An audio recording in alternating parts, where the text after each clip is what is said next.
Hey everyone, and welcome back to another video. And in this video, I'm going to show you how to show a calendar view on Trello. Now, this video is going to be particularly useful for individuals. Let's say that you want to go ahead and show a calendar view based on due dates. How do you actually go ahead about doing so? Now, this video is going to be short, sweet, and simple, guys. There's not going to be a lot of steps involved.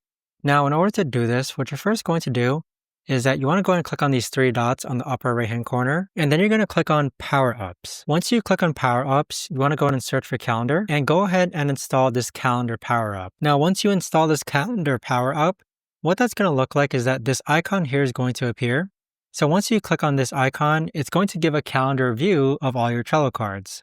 So these Trello cards are based on due dates, but you can see that today's date is the 19th, and we have a card or a due date on the 21st. But that right there, guys, is the best and easiest way that I know of to actually go ahead and show a calendar view on Trello. If you guys know of a better or easier way to actually do this, let me know in the comments down below.